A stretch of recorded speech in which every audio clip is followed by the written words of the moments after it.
Hey, what's up? My name is Matt, and this video is on how to cure your plantar fasciitis, that stabbing pain in your heel, just jamming up there every single morning, giving you so much pain, making it hard to walk, and you're limping. I figured out how to fix it. So if you want to know the fix, this is going to be a little bit of a long one. I'm warning you. I'm going to give you the entire answer on how to fix plantar fasciitis. So stay tuned. Okay, so how do I know how to cure plantar fasciitis? Well, a little bit about me. I had plantar fasciitis for 4.5 years. That's getting out of bed every single morning with a knife jammed up my heel, not being able to walk long distances, not being able to run that much. And I was trying to get into running at the time, and it just sucked. It's like I was like trying to ice my foot all the time. I was trying to take ibuprofen. Like I was trying to do all these things, and nothing would help the problem. So I dealt with that for 4.5 years. And about 2 years ago, I finally cured my plantar fasciitis. And that's the whole purpose of this video. I actually waited a little bit because I couldn't believe that I cured such a chronic condition that I had. So it's been 2 years. It's about time to start talking about what I did so that I can help you cure your plantar fasciitis, okay? Now, I want to say this first and foremost, okay? I've been to several doctors. I've been to a couple PTs. I've been to sports massage, regular massage, acupuncture. I've even had the offer of doctors, specialists trying to give me steroids, which I refuse, or go to surgery, which is probably the worst, most invasive thing you could do because my problem wasn't going away. And I've been so frustrated with the entire medical system as a whole that nobody really knew how to solve this problem and everyone was treating the symptoms. So this video, I'm going to give you the holistic picture on how to solve it, because if you're trying to solve plantar fasciitis with just going into the foot and trying to do things around the foot and hoping that it feels better and it goes away, you're going to be blue in the face and it's never going to go away. I spent 4.5 years focusing on my foot and I never got rid of plantar fasciitis. It's when I went away from my foot that my plantar fasciitis went away. So as always, consult a doctor or a professional before you do any of the advice that I'm giving you. If you have really severe pain, go get it checked out by a doctor. Nonetheless, it's probably good for you. But once you've done that and you're not happy with the results, you can try some of these things out, but I'm not a professional. So let's get started. So before I get into actually how you cure your plantar fasciitis, I need to give you some good news and some bad news, okay? So bad news first, then good news, okay? The bad news is that it's going to take you maybe several months to cure plantar fasciitis. I know that's not what you were looking for. I know that's not what you were hoping for.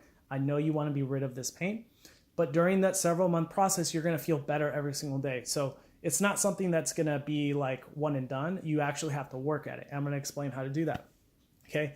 Once you commit to the fact that you need to be patient for this process and it's going to take a few months, and depending on like how aggressive you are, you maybe can boil it down to a couple weeks or a month or so, you're going to get it cured. Now, the reason why it takes this long is the same reason like diet works or posture. So in a diet, if you were to gain a lot of weight over time, you didn't get 20 pounds overweight, let's say, overnight. Well, maybe some people can binge that hard, but let's just say you gained it very slowly over time, right? Over 6 months of poor eating habits and you've gained 20 pounds, right? Now you have these 20 pounds and you're like, oh, wow, I realize I have a problem. I'm feeling sluggish, I'm feeling slow, I'm feeling tired. I want to lose this weight. I'm going to lose 20 pounds by tomorrow. That's not exactly how it works. So with plantar fasciitis, it's the same thing. Now, it's a little closer to the posture example. So if you've ever struggled with posture in your whole life and you've watched videos or done exercises to correct your posture, I don't care how good those exercises are. If you did 100 reps of 100 different exercises for posture in one day, and you really expect the next day your posture to be perfect, and let's say it is, maybe it lasts for the next day, but you really expect like a week later, a month later, after one day of doing posture exercises that your posture is going to be perfect? No, it's not. So I really say that because I want to illustrate the importance of knowing this and being patient about fixing your plantar fasciitis problem. It's going to take some time, but I promise you're going to get there, okay? So you have to have faith, okay? Now, that's all the bad news, okay? If you can accept the bad news, this video is going to be great for you. We're going to work through this. I'm going to give you a plan to work on for the next several months so that you can get rid of your plantar fasciitis. The good news is you're going to get rid of it. It's going to go away.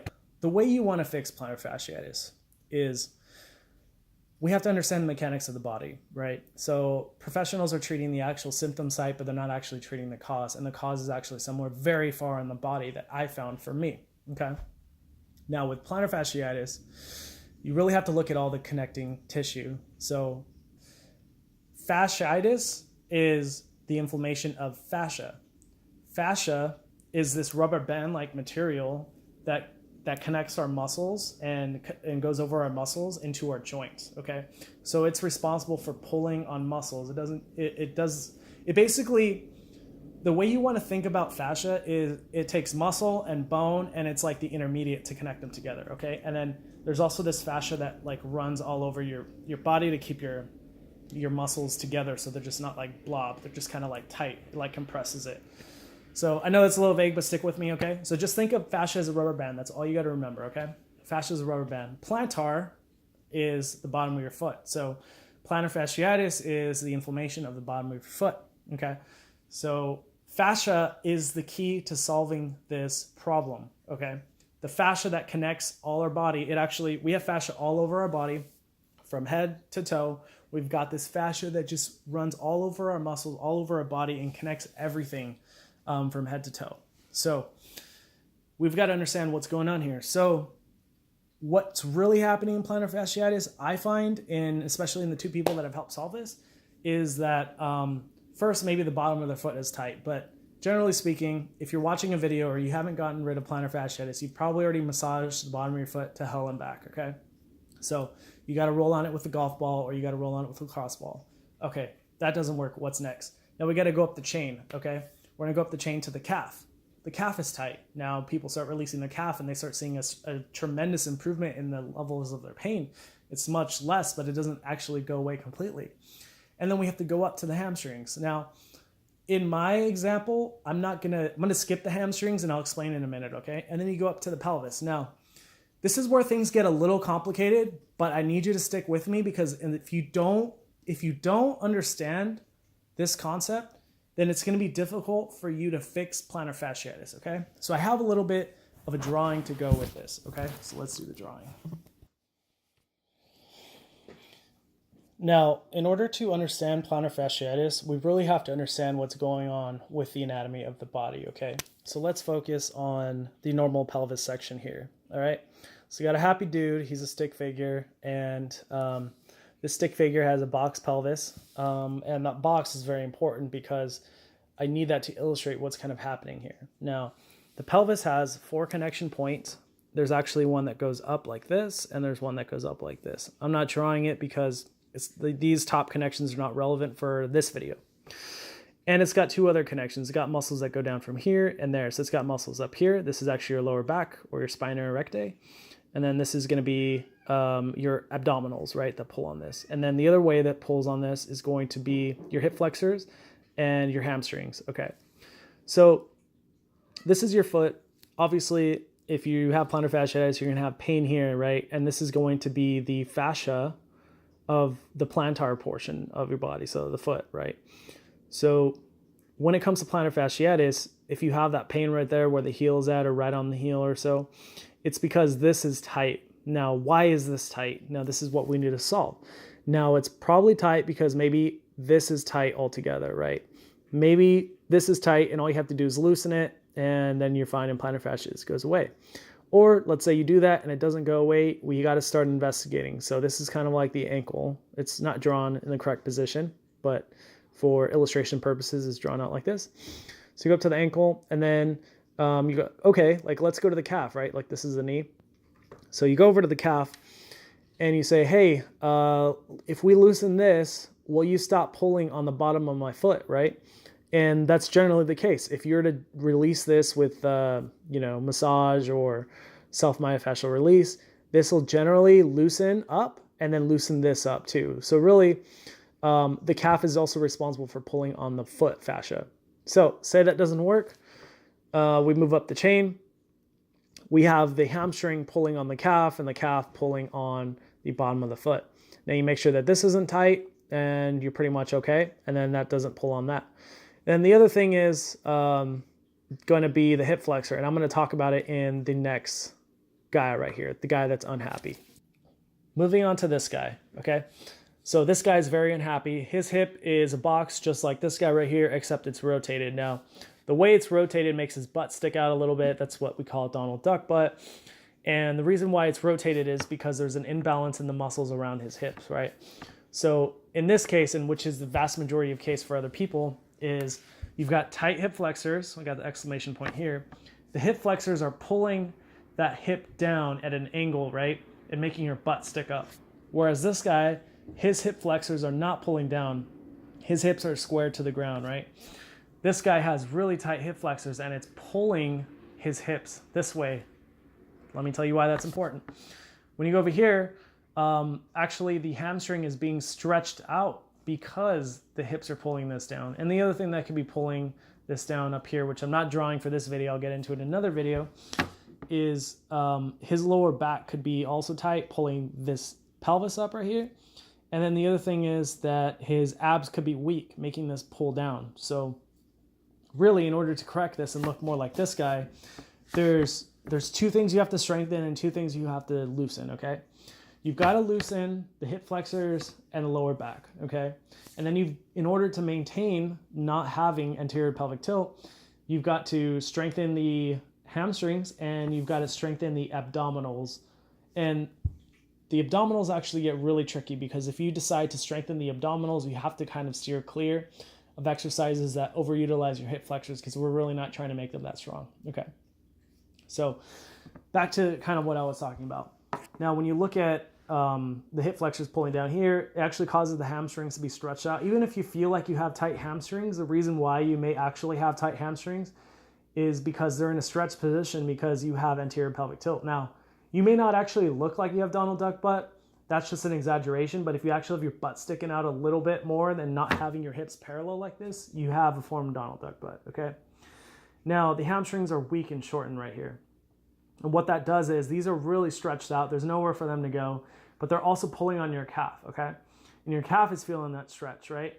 And your calf is tight. And then now your calf is pulling on the bottom of the foot, and that's how you get plantar fasciitis. So the way that I have found on how to fix this problem is twofold in terms of kind of like the major exercise that you want to do. Number one is you want to release your calves. Do muscle work on your calves. Make sure that you can get your calves loosened. Do massage on them. Roll them out with a rolling pin, foam roller, lacrosse ball. Like you really got to get in there and loosen your calves, okay? The other thing that you want to do is you want to stretch out your hip flexors. Now, for those of you pretty brave, you can try releasing your hip flexors with a lacrosse ball. It's really not pleasant at all. It's pretty painful, but that'll get you some results too. But basically, you want to stretch out your hip flexors. Now, the way that I solved my plantar fasciitis problem was doing the hip flexor stretch and releasing my calves, and I was free of plantar fasciitis. In fact, I was doing the calves for so long, for about a year, which provided like 50% relief. As soon as I started stretching, my pain went away. So we're going to get into how you actually do these stretches so that you can get rid of your plantar fasciitis. So we want to look like this guy. And if you look like this guy, that's probably the reason why you have plantar fasciitis, okay? And if you don't look like this guy, you've got to look up and down your chain to see what's causing this tension on your foot. You want to look like this guy, right? Let's just say that you just have, maybe you don't have the hip problem, but maybe you just have tight calves. And then these tight calves are what's causing your plantar fasciitis to flare up. And then just fixing your tight calves will fix the problem. Or if you have anterior pelvic tilt, fixing just the calves aren't actually going to do anything for you. So let's go into how you actually do some exercises, okay? I'm going to give you my top 2 exercises on how to solve plantar fasciitis. So let's do it. Hey guys, this is the point of the video where we're going to do some exercises in order to solve plantar fasciitis. This is the moment you've all been waiting for, okay? So there's 2 main areas that we want to focus on for solving plantar fasciitis, and these are the areas that are overlooked. So number 1, we want to release our calves. So what we really want to do is we want to massage our calves out, we want to roll them out, we want to put them on lacrosse balls, we want to do some stretching of them, and that's going to release our calves, which is going to release that rubber band tension that comes back to the bottom of our foot, okay? That's the first thing we got to do. The second thing we've got to do, and I've got my cats running around like crazy. They're excited for this video, I guess. The second thing that we've got to do is we've got to stretch out the hip flexors. So the hip flexors are an ingredient as part of having anterior pelvic tilt. Now, as I explained in the diagram, and I'm just going to kind of reiterate here, anterior pelvic tilt is something that happens when you sit down a lot. So if you're sitting down all the time, chances are you're going to develop some form of mild anterior pelvic tilt. Now, if you stand all the time, you have a standing desk, you don't sit down all day, you don't sit down when you come home from work, whatever, right? You may not have anterior pelvic tilt, so you need to look at other tightnesses in your body. With anterior pelvic tilt, essentially it's going to be your hips pulling up on your hamstrings pulling up on your calves, and your calves pulling up on your feet, right? But the other element of that, in order to fix that so your hamstrings aren't tightened and that your calves aren't tightened in that regard, and then your feet aren't tightened in that regard, you've got to release your hip flexors. Your hip flexors are the reason why your hamstrings are tight, your calves are tight, and the bottom of your foot is tight. So we're going to do the calves and we're going to do the hamstrings. They're the two primary things that you got to do to solve plantar fasciitis, okay?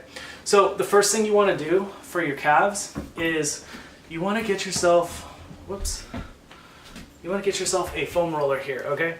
So you want to do this foam roller and you want to just basically roll out your calf. I got this ball in my hand because it almost rolled away from me, but we'll get to that in a second. So for the foam roller, you're basically just going to put your calf on here, and I like to use my other foot as leverage because it's not intense enough for me. So you just basically roll up and down like so, and you do that for about 5-10 minutes, and that's basically going to release your calf. And after doing this, you should feel some relief for the bottom of your foot. Okay, and that's pretty much going to release your calf. Now, the next advanced thing that you want to do, and this is a Rad rod. This is a really cool device by a company called Rad. It's like a rolling pin, but it's like more advanced and it's structured, and it's sturdy. You can't even bend it. It's like a solid piece of metal with just a little bit of foam, just so it's not like abrasive. Basically, you want to flush out your calf muscle. This is actually going to be really painful for you. If this was slightly painful, this is going to be really painful, but it's actually going to release your calf really well. So essentially, I know jeans aren't the best for this, but it's what I chose. I would be sitting down or on the couch or doing this. You basically like roll up and down, and this is a solid piece of metal, so really this is going to feel very intense for a lot of you who haven't really released your calf. And basically, you're going to spend about 5-10 minutes doing this. Now, if you're doing this, you don't really need to use a foam roller because this is intense enough. But the foam roller, you either use a foam roller or use this guy, and you're going to do it for about 5-10 minutes each leg, okay? Now, if you want to get this Rad roller, which I've gifted to everybody who has plantar fasciitis, or the two people that I've helped, it's helped them get rid of plantar fasciitis, so I highly recommend it. I do have a link down below. I'm not sponsored by them to make this video, but they did give me a nice link. If you feel free to use that, it might help me out. So get a Rad roller. Otherwise, you can try to get a rolling pin, start there. The other thing that I want to show you for releasing your calves that you can do is, let's see here. This is a Rad Atom. This is also by the company Rad. The link is below. Basically, let me go this way. You kind of mix it up a little bit. Sometimes you want a little bit more pressure in a certain area, and it's kind of like the foam roller, but it provides more pointed pressure, and you can kind of like roll it out. What I like with the Rad rod and this little Atom guy is you can actually stick this in here, which is not a requirement, and it allows you to kind of hold the ball in place. So as you roll it, you can kind of like really like get in there and move your muscle out. So you can get one of these from the link below, or just get another bigger ball. It doesn't have to be Rad, but they do make really good products. I have a ton of their products actually. Now that was it for the calves. So the next thing that we need to move on to is going to be the hip flexor. So in order to release the hip flexor, what we're going to need to do is we're going to do that 90-90 stretch. So basically, you're going to have this leg 90, this leg 90, and a cat in front of you for stretching out good, I guess. I don't know. And you're going to be like kind of thrusting. You're going to kind of like be thrusting forward and getting that hip flexor stretch right here. You should feel it right here. Now you want to hold this for 2 minutes or so, as much as you can. This is an exercise you want to do twice a day or 3 times a day as you can. For me, doing the hip flexor stretch was the thing that actually unlocked the pain from plantar fasciitis and helped it go away. So don't skip this, as I've been mentoring people and getting rid of their plantar fasciitis. They're like, oh, I do the calf thing, but I don't do the hip flexor stretch. I'm like, well, you're only doing half of the battle, so how do you actually expect to be healed? So you want to do this stretch. Now, sometimes people say, oh, I don't feel the hip flexor stretch right here, I don't feel the stretch. There's a modification that you can do to add to it. So if I step back here, and I use a pillow for my knee, step back here, right, and I'm doing this stretch, same thing I was doing sideways, I can put an arm up in the air and then like lean away from the leg that's being stretched, and then you should feel that intense stretch. So you're basically going forward and to the side, and that's going to intensify the stretch. So that's going to unglue your hip flexors, and it's going to help put your pelvis from that anterior pelvic tilt position to normal position. That should do it for the hip flexor. That was enough for me. Now, if you have really glued in hip flexors, I would highly recommend that you unglue them. And so what I mean by glued is essentially that you've got a lot of scar tissue, they're shortened, right? You want to elongate them, you want to do some muscle work on them. I recommend using like the Rad Atom. I think this was the right size thing to use. Basically, what you would do is you basically get on the ball, right on your hip flexor, right here, so you can see it, and you kind of get in there, and this is real painful. And for me, I've been kind of loosening up my hip flexors, but you can loosen up. This is bonus. I would say do the stretch a couple times a day, but if you work in this ball, it's really going to help release your hip flexor. The other thing you can do is use a foam roller. If you don't have the ball, where are the balls? I can't help it with the puns here. You can use a foam roller and do the same exact thing. This is probably something more accessible to you. And if you haven't done a whole lot of foam roller release on your hip flexors, this is also going to hurt. So you just basically go in there, spend a few minutes, and release your hip flexors. This will help your plantar fasciitis pain go away. But if this is too intense, just start with stretching the hip flexors and make sure you're loosening up your calves. I highly recommend the Rad Rod. It's worth the money, in my opinion, and it'll help you get rid of your plantar fasciitis pain. And of course, I do want to make an honorable mention for the lacrosse ball. You can get a lacrosse ball or a Rad ball for a few bucks. And basically what I like this for is you step on it. So I'm not sure I can get this in the camera angle here, but you basically like want to loosen up your foot. You apply pressure to it. You try to get everywhere. You try to loosen up everything. Just try to unglue everything from your foot. Because remember, we've got fascia here that we got to loosen up and muscles. Fascia in the calves, and the calf muscles loosen up. And we skip the hamstrings because we think it's anterior pelvic tilt, right? And then we got to get rid of the pain in our hips, and that's going to release our plantar fasciitis. So basically, the recap of what you want to do is every single day you're going to roll out your calves, you're going to foam roll your calves, you're going to release your calves if you can handle it. If you're really sore and beat up the next day, take a day off of your calves, but kind of stretch them out. And there's a few ways to stretch out your calves, right? So you can kind of stretch them out like this, right? Like you got that stretch, which is okay stretch. The one that I like is really with the wall. So on the wall, if you kind of put and use shoes, it works better when you have shoes. You kind of push into the wall like that. It'll stretch out your calf, or bend your knee forward, that'll stretch out your calf. You want to do the calf stretches on the days that you're not doing like the actual rolling out of your calves, because it could be painful from day to day, but try to work in rolling out your calves whenever you can.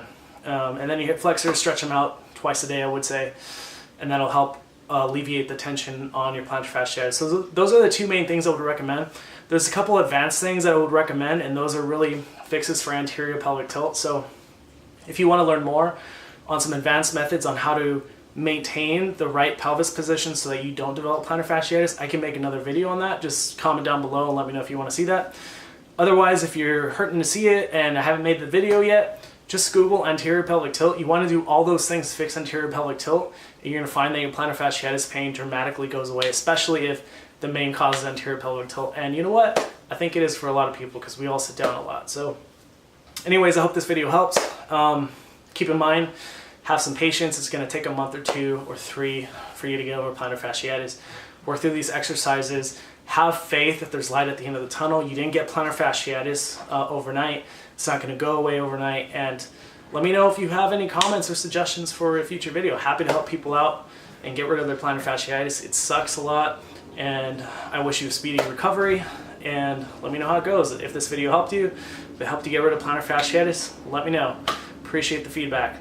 Alrighty, well, thanks for joining me on this journey. I hope this video helped you. I'll see you next time.